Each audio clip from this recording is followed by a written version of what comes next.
ভারাক্রান্ত হৃদয়ে ক্ষুব্ধ হয়ে আজকের এই জেলা প্রশাসকের কার্যালয়ে সমবেত এই সরকারের দুর্নীতি, দলীয়করণ, দুঃশাসনের বিরুদ্ধে কথা বলেছিলেন। আজ থেকে 12 বছর আগে তাকে গুম করা হয়েছে। আমরা দীর্ঘ 12 বছর থেকে আমরা আমাদের প্রিয় নেতা জনাব এম ইলিয়াস আলীকে ফিরে পাওয়ার দাবিতে আন্দোলন করছি, স্মারকলিপি দিচ্ছি। ইলিয়াস আলীর কী অপরাধ ছিল সেটি আমরা দেশবাসী জানি।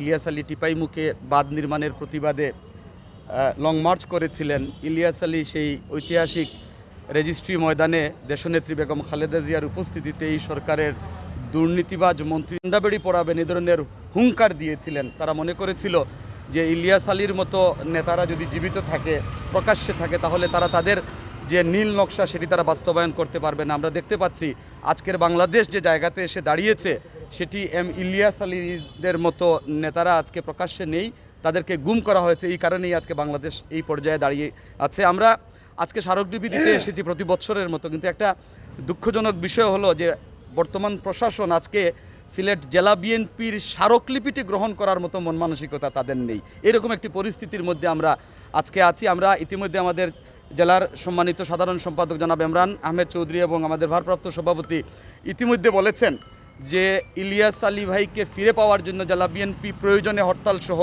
কঠোর কর্মসূচি দেবে।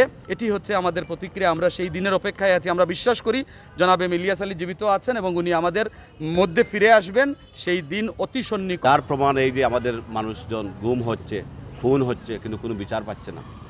এই গুমকৃত পরিবাররা, আপনারা জানেন আমাদের নেতা এম ইলিয়াস আলী এই সিলেটের মানুষেরই সম্পদ ছিলেন। সিলেটের মানুষের জন্য উনি কথা বলেছেন, দেশের জনগণের জন্য কথা বলেছেন, মানুষের মুক্তির জন্য কথা বলেছেন।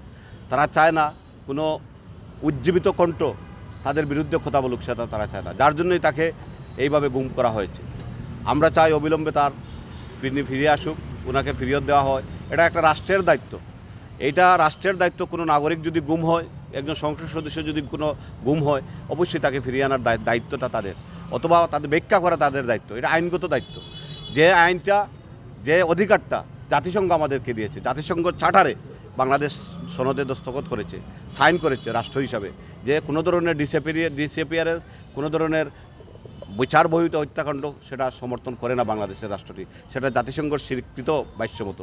কিন্তু আজকে সেটাই বাংলাদেশে কালচার হিসাবে দাঁড়িয়েছে। আমরা এই কালচারের পরিবর্তন চাই।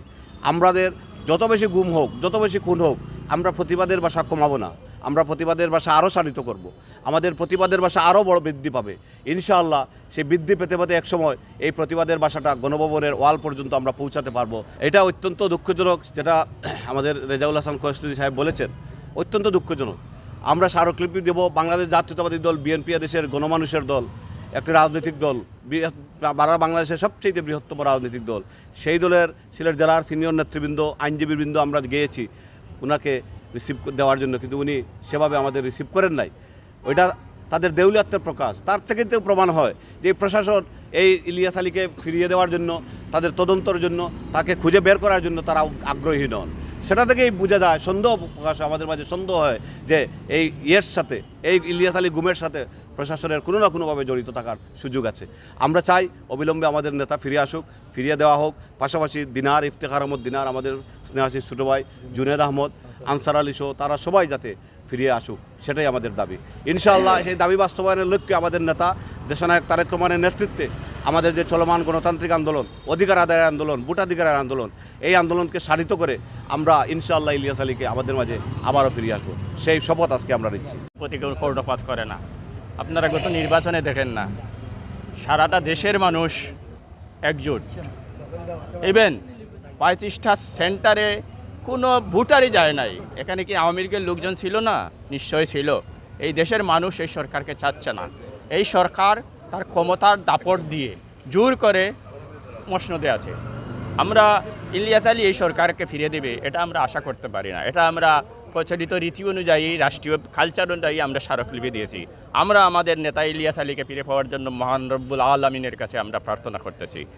আমরা আশা করি রব্বুল আলামিন আমাদের নেতা ইলিয়াস আলীকে, দিনার সহ জুনেদ, গৈর, আনসার আলী, অসংখ্য গুম হওয়া নেতা সবাইকে ফিরে দিবে এবং এই জুলুমবাজ সরকারকে মহান আল্লাহ এই ক্ষমতার মসনদ সরিয়ে জনতার সরকার কায়েম করতে মহান আল্লাহর কাছে আমরা প্রার্থনা করতেছি এবং আশা করি মহান আল্লাহ রব্বুল আলমিন আমাদের আশা অবশ্যই পূর্ণ করবে।